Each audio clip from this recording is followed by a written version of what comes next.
Waiting for Mark. I can hear you, Mark. Hi, good morning. How are you? Very, very well. Yourself? Good Monday? Good. Monday, not a cloud in the sky. 36 degrees tomorrow. It's going to be a hot one. Yeah, and apparently there's like the high bushfire thing tonight as well. Major warnings. The highest, apparently since they brought in the new level, it's the highest risk of bushfire ever. It's the highest. Good luck to everyone in Port Macquarie. Apparently they're having a really hard time, the guys there. So good luck everyone there with the fires. Hopefully it plays out. All good. Safe. Good morning, Amal. Now, what are we talking about this morning? We're talking about what you can do with this fella. Yeah. What's the best thing you can do with your finger in real estate terms? Real estate terms. Best thing. Mark, I think where this sparks from what we've been using a system called DocuSign, which sort of really changed the game for us. Doing deals, renting, leasing, sales. So, and tell us a bit about it. What is DocuSign? How do we use it? And how's that benefited us and the company? You know what got me going this morning? We did a couple of exchanges yesterday, and exchanges is selling a property. And to sell a property, you've got to take a payment. To sell a property, you've got to get a contract issued to the prospective purchaser. Not only do you have to get the contract issued, you've got to get the contract signed. And I sort of was a little bit amused by the whole process just because it was done so easily internally. And I was saying to Lisa, like, little as 6 months ago or a year ago, for the last 20, 30 years, the system we're using was running around. Some offices, I even spoke with a top high-level real estate agent the other day, they're still leaving it to their support staff to get deals signed up. So once they've got an agreement, they leave all the paperwork till Monday because there's so much paperwork to do. And DocuSign has bloody overnight just revolutionized this whole system. Yeah, so like, let's just say you got offer accepted on a Saturday, but you're only with one of the buyers and the other ones, well, let's put it this way, there can be up to 6 people that need to sign. Well, 4 people, a husband and wife, or to partners who are vendors and partners selling, buying. So buying. 4 people, 4 different locations. So someone's just calling me on Insta. 4 people, 4 different locations. And that can be, I remember hearing, like I've done it in the past, you're driving around for a whole day. It's crazy. So what do we do? How much time's it saved us? But it's just incredible. And look, I must admit, it's not super popular either. Every single time I'm saying to a client, can I get you to sign this by DocuSign? More often than not, they're saying never used it before. Can you explain? After they've used it, they're like, get out of town. That is just friggin' awesome. But yeah, most people don't know about it. So what DocuSign is, guys, is it doesn't matter whether you're on a mobile phone, doesn't matter whether you're on a tablet, doesn't matter whether if you're on a PC or laptop, you can actually sign the document with your finger. Now, when you say to yourself, whenever you say that to someone, they're like, yeah, I know it can be done. But when they actually use DocuSign and they're finished with it, they're like, oh my God, that is just nuts. Now, to give an idea of the numbers, we're probably doing about 300 to 400 signatures a month in our business. And if you think about what we used to have to do, like you said, Michael, let's use that purchase where there's a husband and wife buying and a husband and wife selling. We would have to run around all around town. They would have to get a cash out for a deposit, a 0.25 deposit, or they'd have to have access to a check.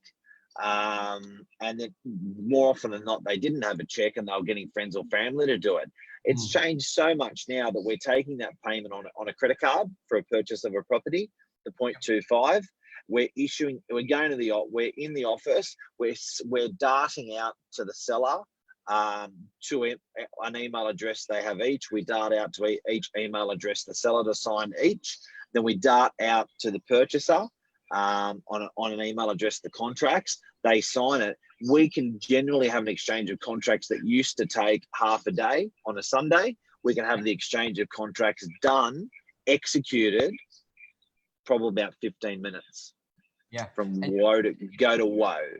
You know, the one thing I love about DocuSign, what they do as well, is you can stage the signatures. So you can get basically the buyer to sign first by A, then by. Have you got a vape? Have you got a vape in your hand? No, yeah, I was playing a pen. A pen. I thought you were vaping. Well, I got a vape, but I wasn't vaping. I was fiddling around with it. Have you got a vape on you? Yeah, I do. That was a vape. It was a vape. Playing around with it. have a little vape while you're doing it. Anyway, back to DocuSign. Everything's digital these days, even the cigarette. Even smoking's made easier these days. You know, it's not a process. But sorry, Michael, you're telling me that the order of signing you can get organised as well these days. Yeah, correct. And it gets that ball rolling. So you can issue it. Most of the time you get the buyer signed up and then you go to the vendor. So you can send it to buyer one, they sign, and then it forwards automatically after they've signed to the other buyer. Once again, then signs again. So it's almost like this foolproof system that goes ahead, and we haven't really had any issues. The only little bit of reservation people think prior is that they've got to sign up to it, lock into a. It's in there. It's in there. It's in their head. Sorry, doing the hearing, and I was like, yeah, good. Stay away. Oh, I've had an accident. It basically, you don't have to sign up for it. It's just a link. So they're not getting locked into the contracts or anything like that. As we know, most apps that you use, you got to sign up for 5, 15 years to get access to it. But we as the agency, we've got the contract and we can just issue it out and then it comes back, signed, sealed and delivered. Many people may not know. I think it was last year, they put a clause in the contract that basically says digital signatures are allowed. It's generally the top of page 2. Didn't that come in 2018, Mark, which just says... It did, but you know what's nuts? I'll tell you the nuts. The nuts thing is just how much bloody time we're saving our clients. Like, I know we're saving time. That's great. Boo-hoo, who cares? But the amount of time we're saving actual clients from not having to drive around to our office or drive to their place. They don't have to get dressed, undressed, shower, whatever, miss work, leave, get to work late. None of that stuff. It's all bloody done by DocuSign because they can just sign with their finger. Like, their book can be in the gym and selling a property and signing a contract to sell a property or buy a property. It's just bananas. It's good. And as we say, time's money, efficiency for the vendor and the buyer. Like, for the vendor, let's put it this way. If you've got that offer accepted and you want to get it exchanged, generally you're spending that half day running around. Now we can issue the DocuSign and get on the phone to every other buyer simultaneously. It's just made that process so smooth, so easy. And we urge you to do it. It's perfect. What else? It's a cracker. So get onto it, guys. DocuSign only costs, it's less than, it's about $50 a month for low-level users, low to mid-level users. We're not making any money out of referring these guys, but it's just been a bit of a secret success. I think everyone out there should know about it. I think everyone out there should use it. It's a way of the bloody future. Yep. Changes of. And by the way, how did your week finish off last week, and how are you summing up for this week, Michael? Yeah, last week was really good. Exchanged a couple on Friday, and Saturday was busy as well. Ready for this week. Got a couple off the plans in Meriton. God, that building everyone it's almost like the best kept secret. Like for something so big and large in our backyard, so many people don't know, or I don't know. It's just, everyone just loves it. So when you're bringing them through. And so for our viewers that don't know, we're the number one. We're one Meriton agent, New Meriton agent of the year last year. Off the back of everything we sell in the Meriton building. So the amount of volume that we do in that building is of amount of purchases we put into that building is just bloody incredible, and people are bloody loving it. Like it's for people that don't know, there's 100,000 properties on the Northern Beaches. DY would be regarded as probably the heart or the center of the Northern Beaches. And then council gave special permission to Mr. Triggerboff to build a 16, 17-story building called the Lighthouse, built by Meriton, 360 units. Yep. And we've still got units for sale in there. Not a lot of units left over, though. About 20 or 30. So it's going really well. But I tell you what, there's a lot of activity out there. I'm obviously looking forward to Christmas, but I'm looking forward to it more just because it's going to be bloody busy. So we're working all the way through. I'm working all the way through, and I'm excited. And even like a tool to the owners out there for off-market listings. I sort of to encourage them to at least do like a bit of a pocket listing. We may be coming to market for a full campaign in January, but I just sort of say to them, give me something to do. I'm working all over Christmas. So if it's not your property that I've got in my top pocket that may be able to get a buyer, then it will be someone else's. So give me something to do. They have a laugh and they give me something to do. And we've got a couple of markets launching. Do you know what, Michael? Christmas is is also a little bit dangerous for business. Yes. And I've always had this ethos. Like, don't get me wrong, I'm a family man. I love the time with my kids and taking time off and it's a beautiful time of the year. But I think that business still has to go on. Shit still has to get done. Christmas is one day. Yeah. If for everyone, it's like a destination for 3 months or 4 months of the year. It's like a destination, but it's one day. And I still on Christmas Day. Last Christmas, I remember someone called me about land in Mona Vale. So we work. Well, look, I think if you've got to get a job done by a real estate agent, you got to make sure they don't have the attitude of that it's not a good time, because they will make it not a good time, your real estate agent, if they genuinely believe that. But if you've got to get a job done and you've got to get shit sold, or you want to buy, or if you want to get shit rented, it's actually, you just don't be disheartened by Christmas, or a real estate agent with the wrong attitude about it. Our attitude at Novak is, again, we're family people. We love that time of the year, and it's a beautiful time, but the business must roll on. Shit must get done. We operate all the way through the period. So the only days are the public holidays that we're not operating. We are operating the week before and the week after. The majority of the industry is gone skis. Like, you look at auction campaigns will not be booked for as much as 2 months. Yeah, it's crazy. And over one day. And from an agent's point of view, since when do you get to go uncontested against so many agents? if everyone's, it's that simple. If everyone's going left, we're going right. If everyone's off, we're working, because it just means it's wise for us to deal with. And how good's that for our clients' properties? Yeah. Like, if you've got a tenant that's moved, like, tenants have the right to move out whenever they want. If they're not on a lease, even these days, if they're on a lease, actually. But how good is that for a prospective tenant, for a prospective owner? They're considering about they're selling their place, or let's say just renting their place. The tenant's giving notice and moving out on the 20th. The tenant's already found something. That's great for them, but the owner's got to get their place rented, and their agent's going away for 2 weeks. But guess what the agent says when they're going away for 2 weeks? Oh, it's not very busy. It's quiet. Absolutely. So, you've got to, it's got to be game on. Agents got to have a good attitude through that period. We do. You're excited. I'm excited. Any big deals done last week? Little deals done last week? Good deals done last week in commercial, Michael? Oh, just a really good factory in Ada Avenue, 4/11. Obviously, commercial generally days on market can be three months or longer. This was an older style strata factory. We had launched it on Facebook, real commercial, full campaign, had about 20, 30. To give an idea, like a similar factory price point we launched earlier, and that only had about 7 inquiries in the first week. This had 30. We were sort of guiding in that high 6s, multiple offers exchanged Friday afternoon, after only being on the market for 7 days. So that was exciting. It was just a really, really smooth deal with lots of inquiries coming through with the combination of real what style of person bought it?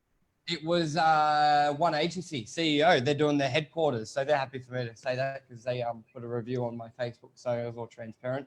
But yeah, nice. they're converting that industrial field to an office, which I love. I reckon that's cool, and that's where Brookvale is going to be going, where you see a lot of the older strata factory warehouse usages get turned in. So I had a brewery interested. I had 2 office tenants interested. I had some music schools interested.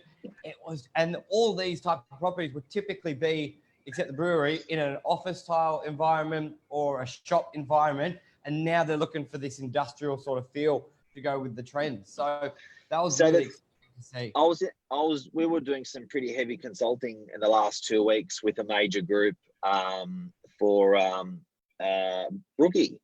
And the interesting thing was council's attitude and council's curiosity as to the necessity of what Brookvale needs to offer. And it's really interesting, I guess. There was multiple meetings and hours and hours and hours and hours and hours spoken about this topic. But to sum it up, Brookvale is the next Alexandria. Yeah.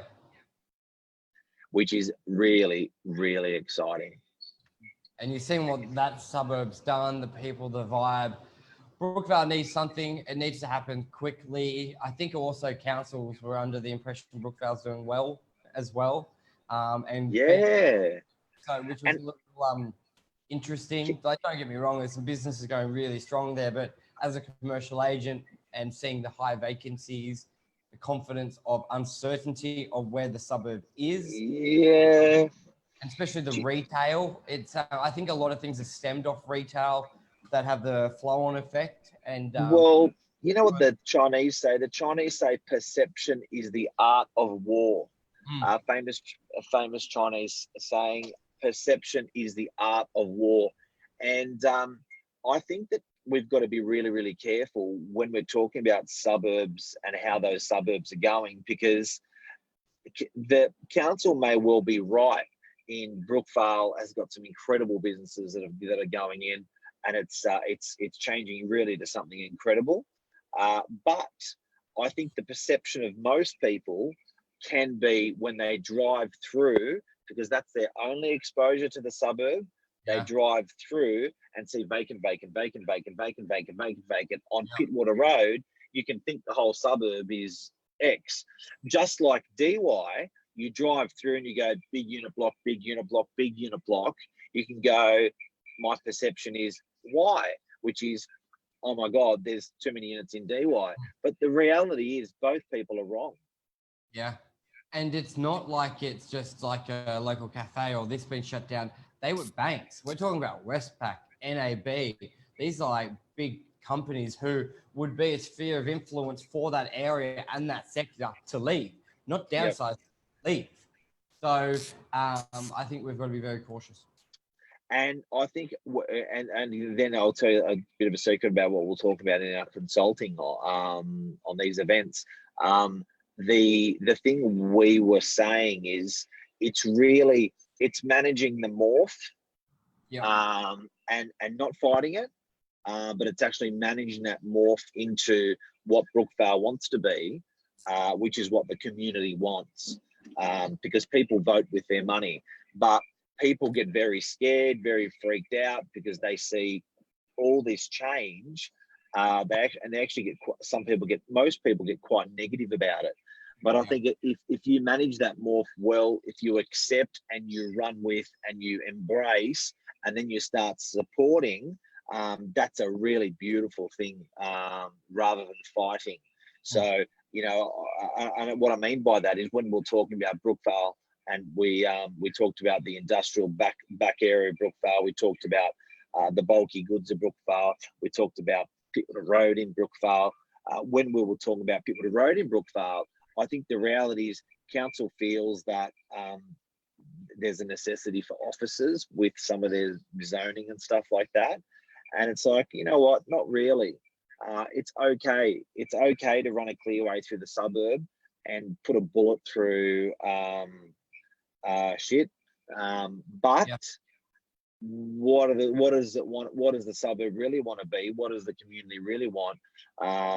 You know, and a lot of those things is, I think, unfortunately, the Brookvale is now a through suburb in terms of retailing. So it's not really a strong retailing suburb, street front retailing. That's sort of pushed into the mall now, and that's pushed into the back streets where there's parking. Yeah. So it's pretty interesting. And DY is sort of okay because DY tends to have a lot of off streets where you can actually, those retailers retailing on Pittwater Road, you can actually access that shop by just turning up off 30 metres down the road, turning off and parking. So it hasn't been, it hasn't been hammered as hard. Parramatta Road got smashed hard because there were, you could drive for half a kilometre and not have a street to, after you see the shop that you want, you could drive for half a kilometre before you could actually turn left and park. Yeah, good point. Good point. Now, don't forget, guys, and for people that don't know, the Pittwater Road, Spit Road are state roads. The attitude and the planning for state roads is that if you want to build a unit block or if you want to build a big commercial property, remove your driveway.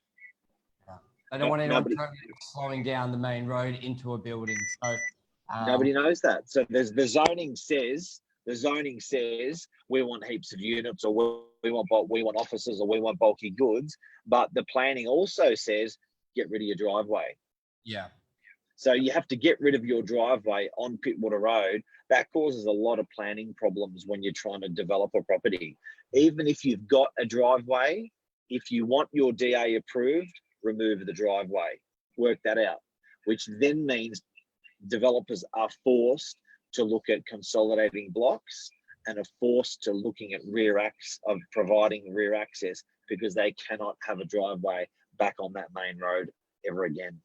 People don't know that. Sure, Saba. Alrighty, I think it's a wrap. So DocuSign, digital. This will be on podcast. Monday Night News is tonight at 8 o'clock on the Novak Facebook as well. And yeah, we'll be in. Thanks for everyone tuning in. Amal, Sam, Helen. It's great to see you. Lisa Novak's on tonight. I'm on tonight. Really exciting topic. Beautiful. Alrighty, guys. Cheers. Bye. Bye.